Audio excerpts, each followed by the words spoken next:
Bienvenidos y bienvenidas a un nuevo episodio de Psicología en Desarrollo. Soy el psicólogo David Delgado y el día de hoy vamos a estar hablando de un tema bastante enriquecedor, ya que en algunas ocasiones solemos olvidar que la parentalidad también es un área de desarrollo en nuestras vidas que nos puede dar demasiado placer, gusto y claro que no tiene que ser una tarea pues restrictiva, ¿no? Como vamos a ver a medida de este episodio, nosotros vamos a estar notando sobre algunas estrategias o herramientas para generar este tipo de desarrollo encaminado a tratar a esos niños, esos hijos a nuestro cargo, de una manera respetuosa, sin que ellos dominen todo el tiempo sobre nuestras decisiones o la vida que tenemos que hacer a la hora de formar familia, ya sea de manera individual o con co-cuidadores. El día de hoy me acompaña el psicólogo Mario Alves. ¿Cómo estás, Mario? Hola, bien, hola compañeras, hola a todos y todas aquellos que nos ven. Muy bien, muy feliz de estar nuevamente acompañado de ustedes. Muy bien, como la mayoría de los episodios también nos acompaña la psicóloga Montserrat Olivo. ¿Cómo estás, Montse? Hola David, muy bien, muchas gracias. Compañeros, compañeras, ¿cómo están? Toda la audiencia, salud. Perfecto. Y pues, como ya han visto seguramente en algunos de nuestros webinars anteriormente, tenemos aquí a la psicóloga Elizabeth López. Hola, Elizabeth, ¿cómo estás? Hola, un placer estar con ustedes, mucho gusto a todos. Estoy muy feliz de estar compartiendo el espacio con ustedes. Y también tenemos a la psicóloga y terapeuta Mariana Contreras. ¿Cómo estás? Hola, bien, bien, gracias chicos, chicas. Un placer otra vez hablar, como bien dices, de un tema que está de moda un poco, pero vale la pena analizar. Ok, muy bien. Justamente, ¿no? Podemos a veces pensar en estas crianzas, vamos a llamarlas antiguas, ¿no? Tradicionales. Con la charla. Con la chancla, ¿no? Ese ejemplo, ¿no? Sí, siempre hay algunos miedos, cuando uno está abordando, pues, este proceso de formar justamente una familia, tener que empezar a ser el cuidador principal, ¿no? Respecto a qué es lo que tenemos que hacer, qué es lo que no tenemos que hacer. Y usualmente lo que sabemos que no tenemos que hacer, no sé si hayan notado ustedes, que es como las partes divertidas de la parentalidad, ¿no? Es como de, no lo cargues a tu hijo o hija porque se va a acostumbrar a que lo lleves siempre a todos lados, ¿no? No le leas esos cuentos porque todavía está muy pequeña o ya tiene que aprender a leer, ¿no? O no salgas demasiado porque todo el tiempo va a querer estar saliendo, ¿no? Y justamente estas crianzas tradicionales siempre van enfocadas a lo que no se debe hacer, ¿no? En lugar de justamente, ¿no? Como de, oye, deberíamos de hacer esto, ¿no? O, por ejemplo, ¿no? Algunas de las cosas que vamos a tratar en el día de hoy, ¿no? Los límites. Elizabeth, ¿tú cómo sueles poner límites a una persona? Pues en este caso creo que es muy importante la comunicación asertiva. Ujú. Siento que juega un rol bastante importante porque siempre hay que saber cómo comunicarlo. De una manera en la que no estemos agrediendo al otro, ya sea de manera verbal, emocional, etcétera. Entonces los límites siempre hay que comunicarlos. ¿Sabes qué? Esta cuestión es importante para mí que no suceda porque me genera esto y puede generarnos esta situación. Siempre decirlo de la manera adecuada, utilizando las palabras lo más empáticas posibles y decirlo a la persona, perdón, adecuada. Ujú. Obviamente, en este caso, siendo los hijos, hay que también darles una explicación. A fin de cuentas, ellos están generando su propio mundo interno, su propia interpretación acerca del mundo. Y es importante que ellos también conozcan, ¿no? A veces tendemos a decir como de, esto no puedes hacer. ¿Por qué? ¿Por qué no? Claro, ya con esta maravillosa explicación, justamente, qué buena expertise.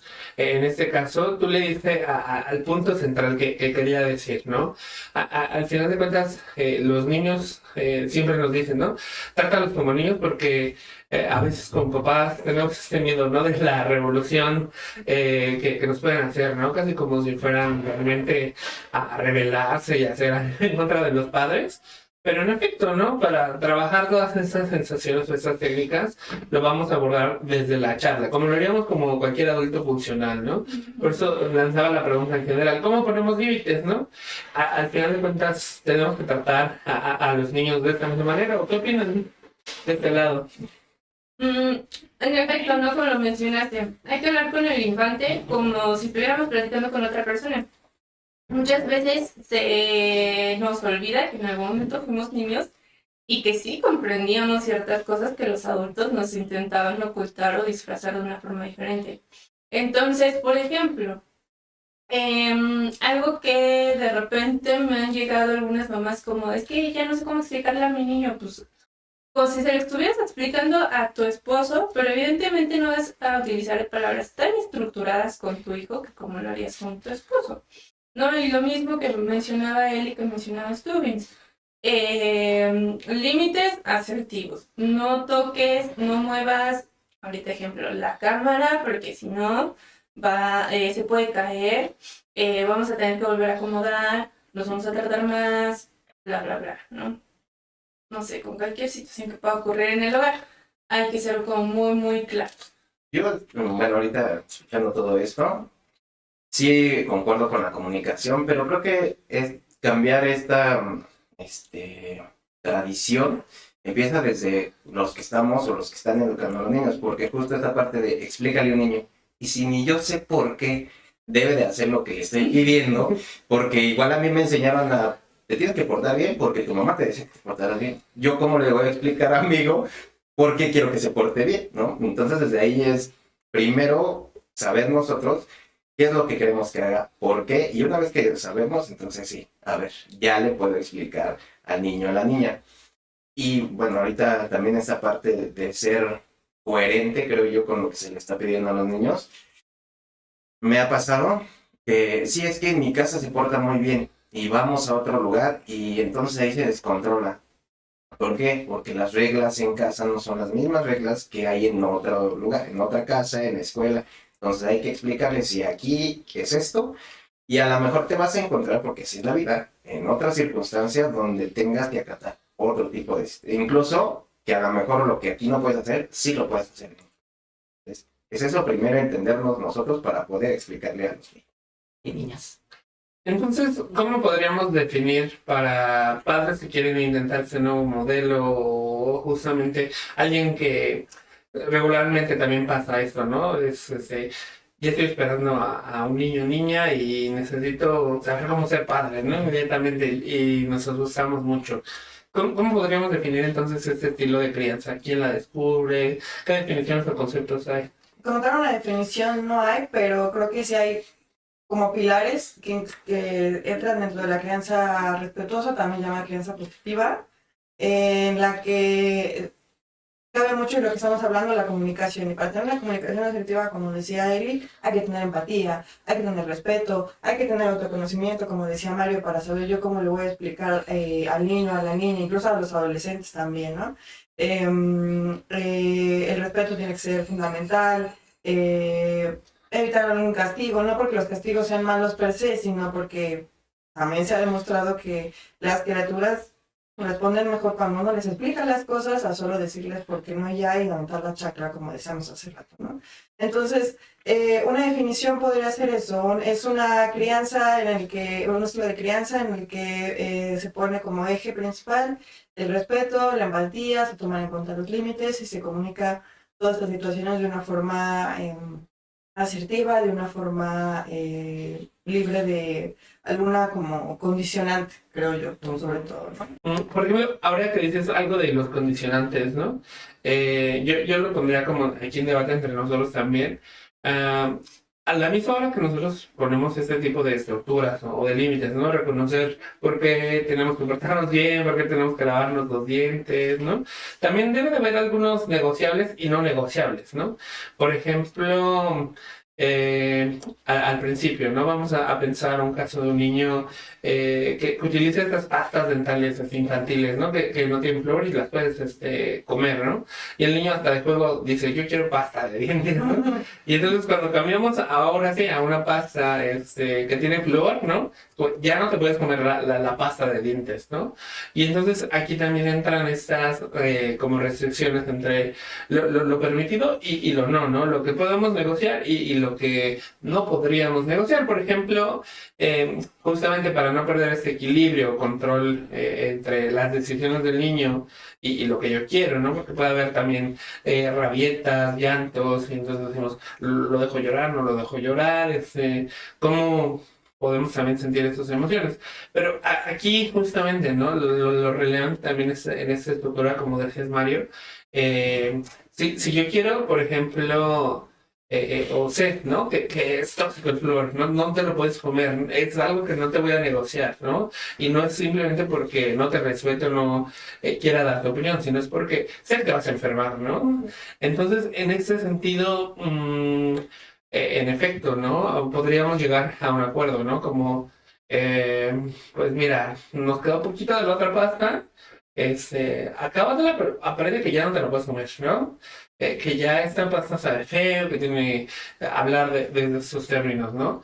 Y también separar las cosas que yo quiero hacer y las cosas que quiere hacer como mi hijo, ¿no? Porque en ese sentido, por ejemplo, si yo quiero ir a casa de mis padres, ¿no? Oye, ¿quieres ir con la abuela? Y el niño dice, no, ¿no? Y yo sé que es algo innegociable, entonces el discurso no es quiere decir, es, oye, tenemos que ir con la abuela, ¿no? ¿Ustedes qué opinan al respecto sobre esta estructura de lenguaje? Parte de la crianza positiva respetuosa intenta que comprendamos la etapa del desarrollo del niño, ¿no? Justo para entrar en estos negociables y no negociables. Entonces, siguiendo el ejemplo de la casa de la abuela, ¿no? Aquí ya sería también como una cuestión de si es un hábito en la familia decir, pues el sábado vamos con la abuelita Sara y el domingo vamos con la abuelita Petrita, ¿no? Respetando a ambos padres. Entonces, justo aquí, repito, estamos hablando de una construcción de hábitos, entonces ya se sabe que el sábado es en una casa y el domingo en otra casa. Supongamos que entonces viene, por ejemplo, una fiesta de cumpleaños. Se sabe que el hábito es como de, sí, claro, yo integré que el sábado vamos con mi abuelita Sara, pero está la fiesta de Pablito, ¿qué va a pasar? Aquí ya justamente los papás, pues hoy que es una fecha especial de tu amigo Pablito, vamos con Pablito, y la próxima semana regresamos a lo habitual. Entre otras situaciones, no sé si a alguien le gustaría complementar. Yo, y utilizando el ejemplo de la pasta, algo que cuesta mucho trabajo es la paciencia, el tiempo, saber que por mucho que yo le diga o le exija, ¿no? A veces a mi hijo, a mi hija, no hagas esto, en la primera ocasión tal vez no lo va a llevar a cabo. En el ejemplo de la pasta, bueno, ya sé que no sé, desde chiquita hasta el primer año puede usar esta pasta y la puede comer. 2 meses antes le empiezo a informar. Tenemos que cambiar de pasta porque el crecimiento, y la siguiente pasta ya no te la vas a poder comer. Un día se lo digo, ¿no? Otra vez, en un mes, recuerda, vamos a cambiar de pasta. No tener esa paciencia, pero pues no es como que, ya te cambié la pasta. Y me llamó mucho la atención que dices, es que esta ya sabe feo. ¿Qué puede pasar? Si sabe feo. Y si me está mintiendo, y si es igual que la que ya estaba bebiendo. Entonces, ¿qué podemos hacer? Mira, para que conmigo aquí, pruébala. Sabe diferente, sí, es que entonces esta ya no te la puedes comer y vamos a la explicación de por qué. Y eso con la parte del tiempo. Sí, así como tú dices, finalmente lo que implica la crianza respetuosa es la paciencia inevitablemente y al momento de poner los límites, tanto el ejemplo de la casa de la abuelita como el de la pasta, son límites que son razonables, que tienen un sentido, que entonces yo le explico al niño, a la niña, por qué esto no se puede hacer. Y él también se da cuenta, o ella también se da cuenta, por qué no lo puede hacer. Ve evidentemente que le puede hacer daño, no necesitamos necesariamente que le pase. Digo, la pasta, con que una vez que se la coma no pasa nada, ¿verdad? Si es algo que pone más en riesgo a la criatura, pues evidentemente no es de haber pruebas, sino saber que tiene una consecuencia y que la criatura lo entienda a un lenguaje, a un nivel acorde a su edad. Evidentemente, conforme van creciendo, pues se les brinda igual como de más información, de más lenguaje en el que se los puede explicar, ¿no? Entonces, lo hilo también con lo que decía también hace rato Mario, sobre que puede ser que haya límites en mi casa, que papá, mamá o quien sea que se encargue de la crianza, Yo sé que en mi casa así son las cosas, pero si voy a la escuela, si voy a la casa de la abuelita, sé que la abuelita me consiente, sé que la maestra es muy regañona, ¿no? Entonces puede ser que a la mera hora esa crianza respetuosa no esté impregnada en todos los espacios en los que las criaturas se desarrollan, ¿no? Entonces ahí creo que también implicaría para los cuidadores primarios la paciencia, ¿no?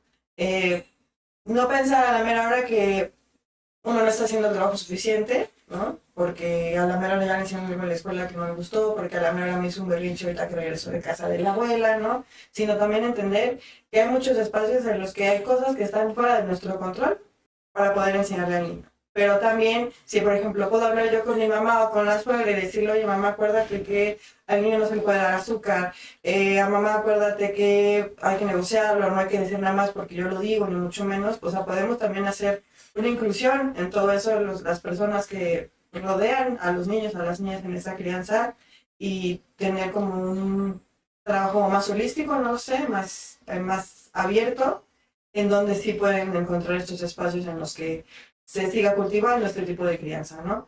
No porque la otra sea mala como tal, ni mucho menos, me parece que separar las cosas entre bueno y malo es reducirlas a película de Disney, ¿no? Siempre les pongo el ejemplo, pero sí primordialmente entender las ventajas o las posibilidades que esto tiene. Y lo que decía también hace rato mismo, ¿no? Parte también del origen desde la teoría del apego, que también ya lo hemos platicado en otros contenidos. Surge un poquito la crianza respetuosa desde esta teoría, en la que nos dice que finalmente si yo tengo una comunicación como muy segura con las criaturas, con los niños, y les expreso que yo estoy aquí, que pueden hacer cualquier otra cosa, sabiendo que tienen una figura que los puede sustentar, que tienen como cierto support, cierto apoyo, van a poder también ellos ser más independientes, porque también ese es el chiste de este tipo de crianza, ¿no? Que ellos también empiecen a evaluar los riesgos de alguna situación, que empiecen a evaluar también sus posibilidades, sus habilidades, que intenten las cosas, que sean también muy empáticos. Así, si yo estoy siendo empática contigo, evidentemente el niño, niña, por imitación, ya lo sabemos también, aprende mucho, ¿no? Entonces, si yo veo que mi mamá, papá o mamás o papás se llevan bien, ¿no? Se hablan igual con respeto, no solo es hacia mí, sino también entre ellos. Yo doy el ejemplo de validar mis sentimientos está bien, expresar cómo me siento está bien, decir que no quiero y que me respeten y no, también está bien, ¿no? Entonces, yo creo que es importante entender las ventajas también de esto, o el por qué no significa que sea mejor o peor, sino que buscamos construir niños como más conscientes de sus emociones sobre todo, ¿no? Probar otro método, ¿no? Cambiar de lo tradicional. Y para mí es muy importante que cuando hablamos de crianza respetuosa no solo es cómo educo o qué es lo que estoy haciendo para mis hijos o hijas, ¿no? También la crianza respetuosa es para los padres o los cuidadores, ¿no? Porque podríamos caer en el otro lado de ser permisivos. Y entonces no te lastimo, te cuido mucho, te hablo con cariño, pero pues el niño o niña se aprovecha y hacen lo que quieren, ¿no? Entonces también hay que saber respetarnos, poner límites, también se va a hacer mucho de respeto de uno mismo y de los otros, para poder justo tener este proceso. Y pues como decía al principio, es también romper con lo que a mí me educaron, que no voy a decir que no da o dio algunos resultados positivos a base de golpes, pero igual podríamos tener esos resultados sin los golpes. Entonces es esa parte de respetuoso no solo para los niños, para los que llevan a cabo la crianza también. Es bien importante esto que mencionas, a mí me llama mucho la atención porque siento que muchas veces los padres caen en esta cuestión como de es que es lo único que conozco. O sea, a mí me educaron así, entonces yo lo voy a hacer igual porque no conozco otra cosa. Siento que aquí cabe un poco más tal vez la apertura en el sentido de, ok, piensa que tanto lo que hicieron contigo es funcional. ¿Te funcionó a ti? Sí. ¿Qué te funcionó? Ok, entonces eso puedes replicarlo y mejorarlo. Pero si hay algo que sientes que te generó algún daño emocional que pese a que sucedió, eres un adulto funcional, está muy bien, pero sí hay que como evaluar lo que vivimos en nuestras propias infancias. ¿Por qué? Porque si tendemos a tener este tipo de patrones repetitivos, lo único que vamos a hacer es como generar esta parte de infancia es destino, que no tiene por qué ser así, más bien es esta parte de infancia es esperanza, en el sentido de que yo decido de qué manera a mis hijos los voy nutriendo de manera que sean unas personas más funcionales, y no solo funcionales, sino también personas felices desde su infancia, de modo que en su ser adulto sean personas bastante resilientes, que tengan esta parte de contención emocional ya de manera individual, que si bien de niños es importante que los padres cumplan esta función como de, ok, no te preocupes, yo te ayudo, yo te apoyo, yo te sostengo emocionalmente, físicamente, etcétera, lo pueden hacer ya de una manera adecuada, de manera individual en un futuro conforme se van desarrollando. Yo sé que la palabra favorita de este blog, que diga de este podcast, es autoconocimiento. Entonces, justo lo que, como un pequeño resumen, más allá de lo que yo pueda aprender para brindarle a mi cría, a mi criaturita, es también trabajarlo y modificarlo, como decía Eli. O sea, si me funcionó, quizá lo puedo replicar, porque también algo que se volvió muy común era es que a mí me daban de cinturonazos y soy un hombre de bien. Ajá, pero pues qué tan conectado estás con tus emociones, qué también puedes expresarlas, cómo reaccionas ante la frustración, ¿no? Etcétera, etcétera.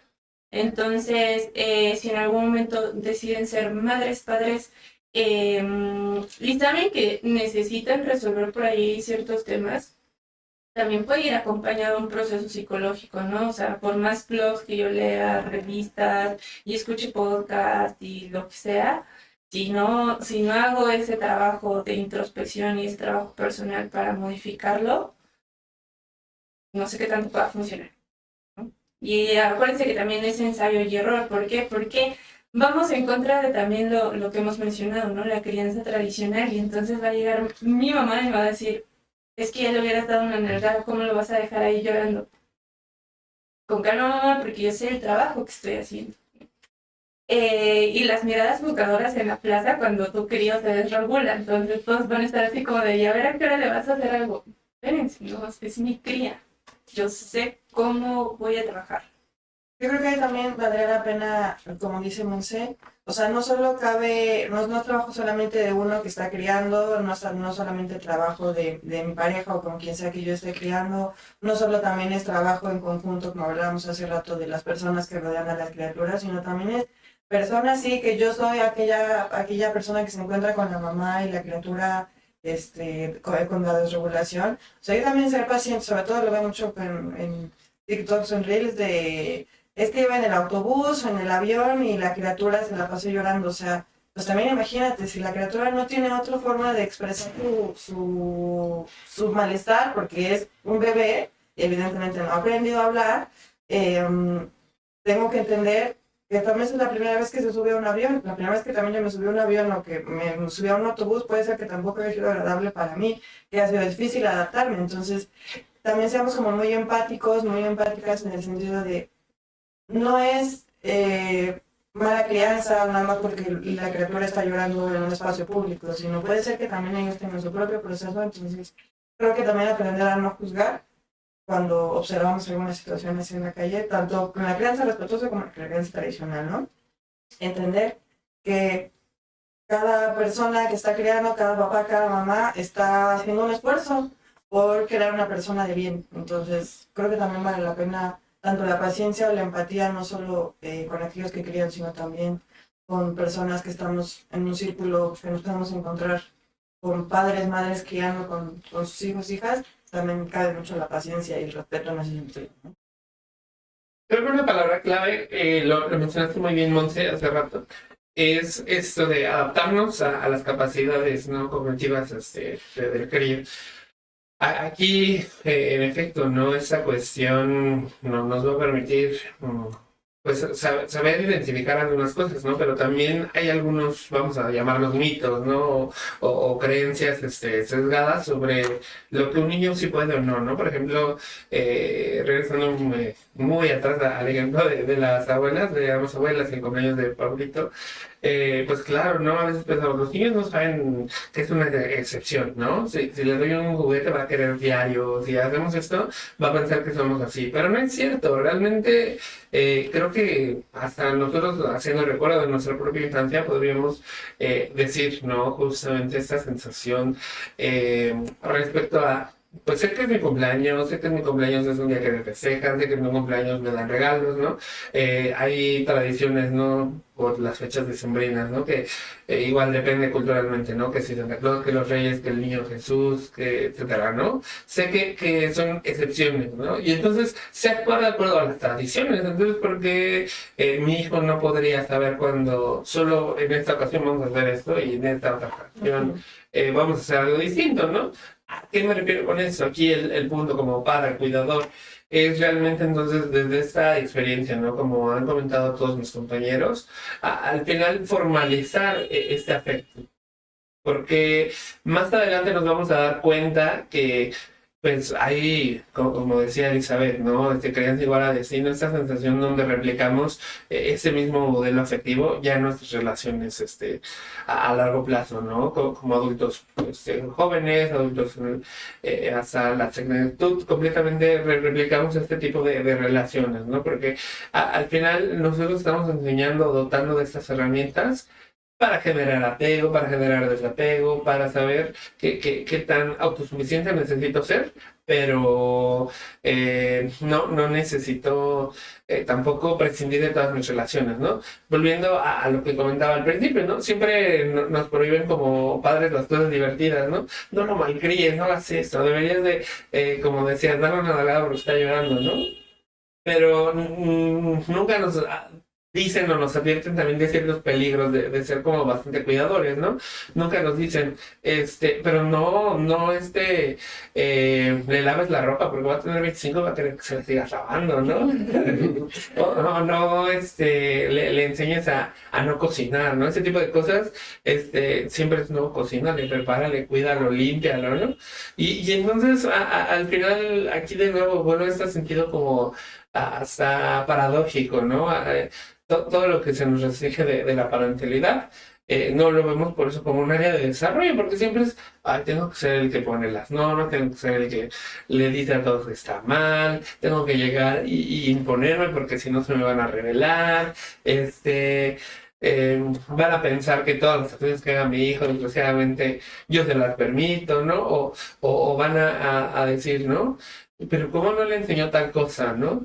Entonces, en este sentido, vuelve de nuevo la parentalidad a ser restrictiva, ¿no? Y no en cosas que en realidad funcionan, ¿no? Por ejemplo, en esta situación que vamos a abordar más adelante, ¿no? De en qué momento también los niños deben de dejar el nido, ciertas etapas, ¿no? Como dormir con los padres en algunos casos, que este modelo algunas veces lo prefiere de esta manera. Entonces, en ese sentido, ¿no? Volvemos a esta sensación. No pensamos a largo plazo que tiene que ver que yo llegue y grite, ¿no? O que yo llegue y justamente en lugar de cuestionar qué estás sintiendo, por qué haces esto, ¿no? Golpeo, restringo, y al final entonces no veo al adulto que se va a convertir este hijo o hija, ¿no? Siempre veo a lo presente, tengo que ser autoritario, ¿no? Y eso debería de cambiar con este modelo, ¿no? Creo que además algo que mencionas de pensar también en el adulto o adulta que se va a convertir, o sea, finalmente es una forma de entender, pero también lo hemos mencionado en otros temas porque sí tiene mucho que ver, las primeras formas en las que nos enseñan a expresar nuestros sentimientos, a expresar nuestros pensamientos, en qué se puede hacer, qué no puede hacer, definen mucho o dan mucha apertura a cómo se va sentando nuestra personalidad, cómo yo me voy relacionando con las demás personas cuando soy adolescente o cuando ya soy adulto o adulta, ¿no? Entonces, si yo desde chiquita voy aprendiendo que puedo poner límites, que van a respetar cuando yo diga que no, pero que también hay veces que ahí va a haber excepciones, como mencionábamos en la casa de la abuela, ¿no? Que es normal que haya discusiones, pero buscamos resolverlo de una manera asertiva, entendiendo yo tus sentimientos, tú entendiendo los míos.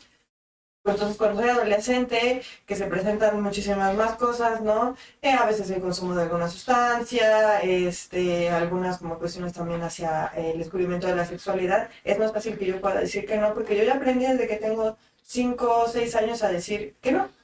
Y cuando soy adulto también y llega alguien a un trabajo incluso, ¿no? Ujú. Y me está tratando mal, que es algo desgraciadamente muy común en el ámbito laboral, ¿no? Yo también puedo ir aprendiendo o puedo ir también creando espacios en mi área de trabajo en el que yo pueda sentirme tranquilo y en el que sea validado mi sentir, sea validado el sentir de mi compañero. Entonces, veamos esto que es un impacto, pues a largo plazo, vitalicio este asunto, ¿no? Entonces, pues sí, yo creo que vale la pena intentarlo, ¿no? Entonces, en la crianza respetuosa también propone como 8 claves para ir como desarrollando, sobre todo cuando las criaturas son muy chiquitas, pero también como mencionamos al principio, esto puede ser en la adolescencia, o sea, no es como de, ay, no, ya tiene 10 años, ya no le puedo decir crianza respetuosa, no pasa nada. Evidentemente puede costarnos más trabajo, pero en cualquier momento es bueno para iniciar un cambio, ¿no?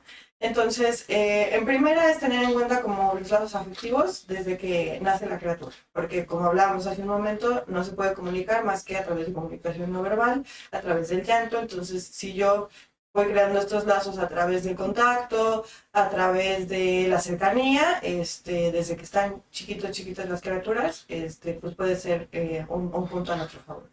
Evidentemente esto aplicaría para las mamás o las personas que están lactando. La lactancia materna es algo que también, incluso con estudios científicos, ha tenido buenos impactos. Se sabe que es algo que ayuda mucho también en la conexión entre, en este caso, madre, hijo o hija. Otra clave es llevar al bebé en brazos, sobre todo que tiene que ver con esto que hablábamos del apego seguro, ¿no? Tener en consideración que yo estoy aquí, yo te voy a apoyar, ¿no?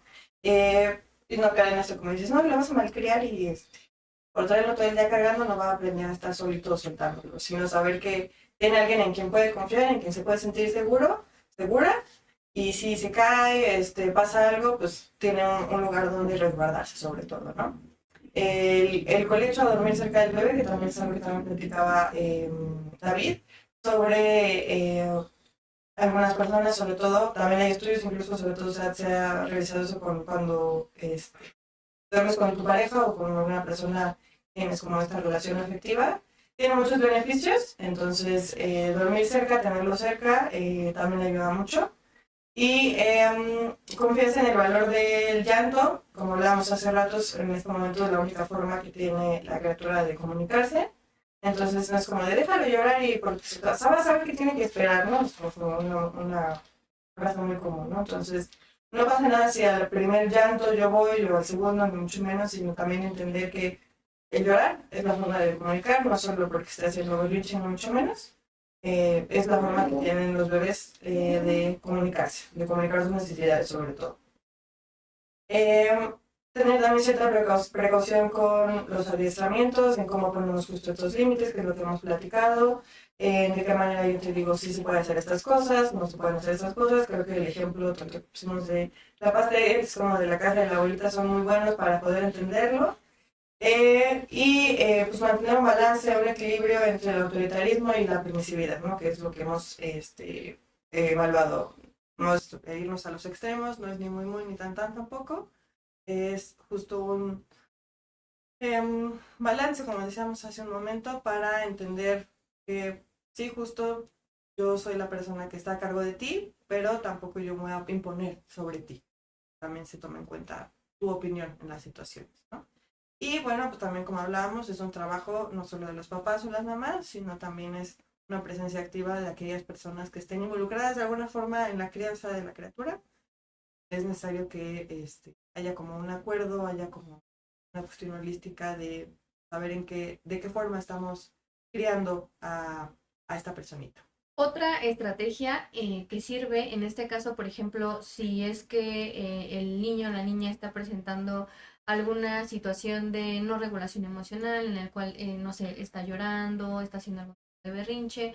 También existen técnicas como de títeres. Pudiera ser que si no cuentan con este recurso, utilizar algún peluche, algún juguete del niño, a manera de distraerlo, en este caso, de la situación.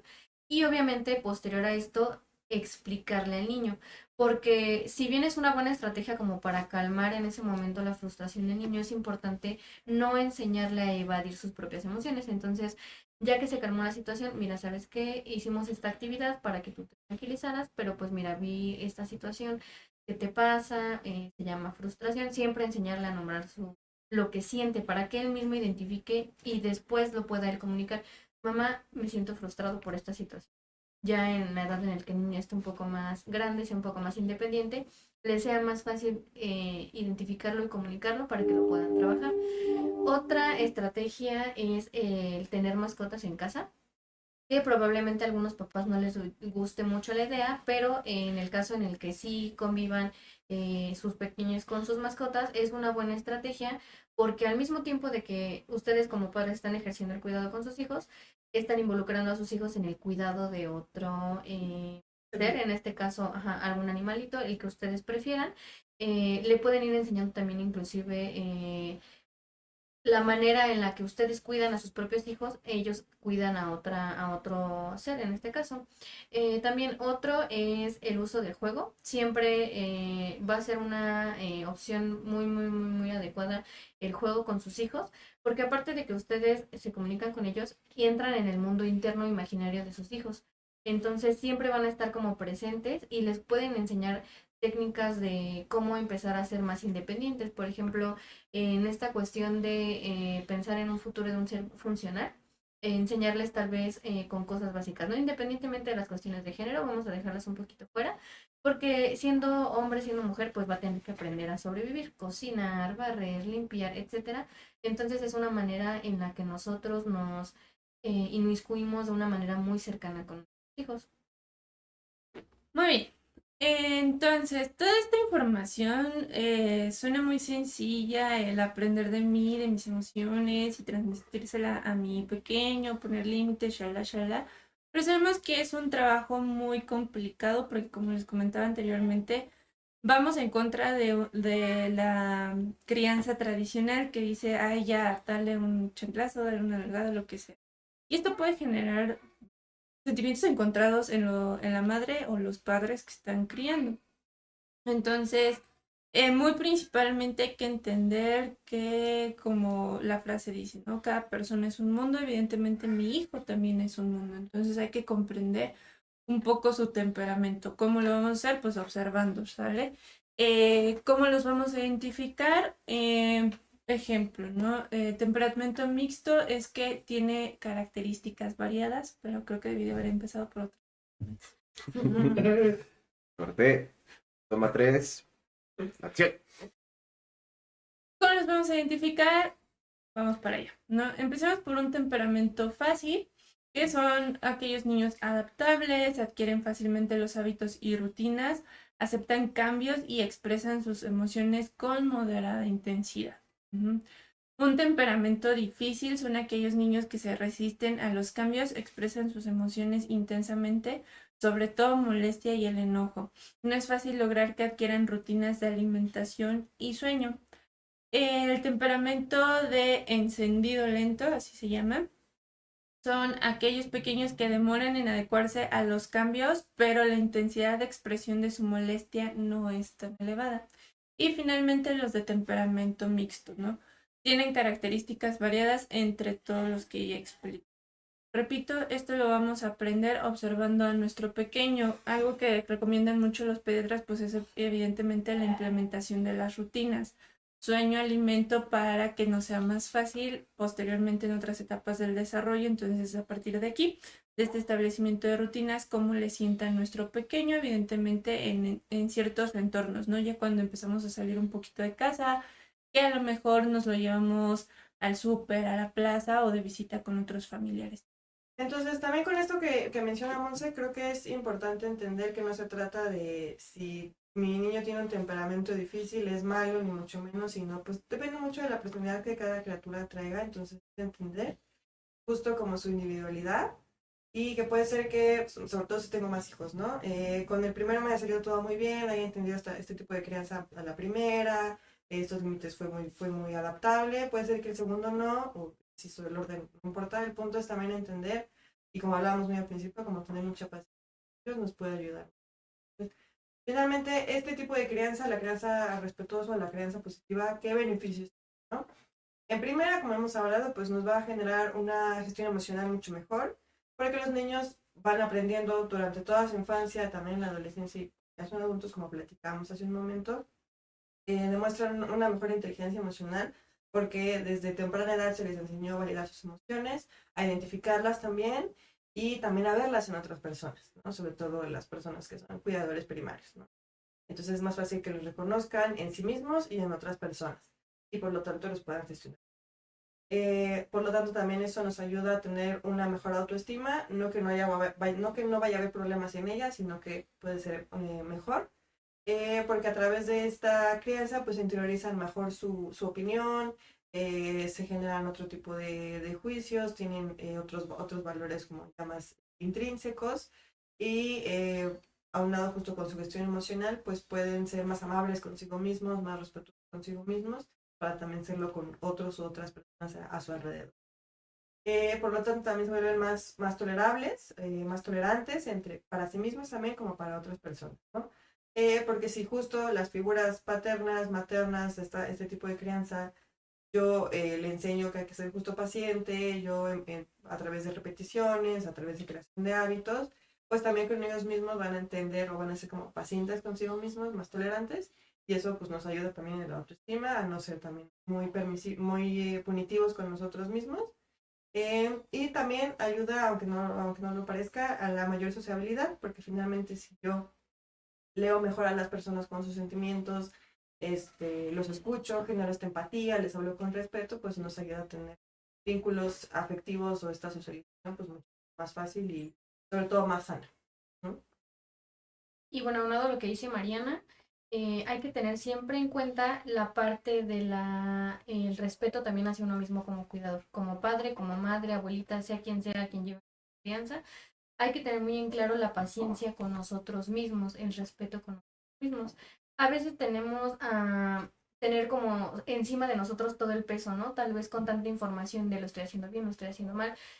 Yo creo que más que nada hay que quitar esta etiqueta de bueno, malo, padre, madre, abuela, abuelo, etcétera, y simplemente pues fluir, hacer lo mejor que podemos, estamos haciendo lo mejor que podemos, no criticarnos, no juzgarnos a nosotros mismos, porque pues de por sí las etiquetas de manera externa están muy fuertes, si nosotros las internalizamos, vamos a tener una contradicción inclusive en la crianza respecto a estos hijos. Si el hijo ve que uno como papá está diciendo todo el tiempo soy padre, soy mala madre, pues él también va a crecer con estos juicios, entonces hay que tener también esa parte de compasión hacia nosotros mismos.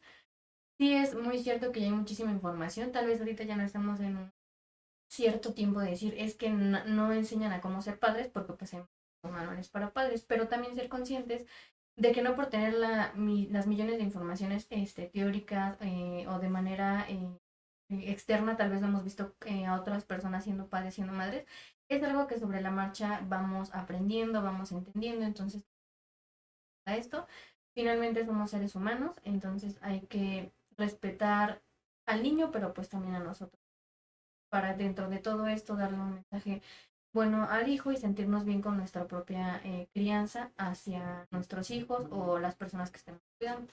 Entonces, si te gustó este contenido, consideras que es de ayuda para alguien, para ti mismo, pues ya sabes, no olvides compartirlo.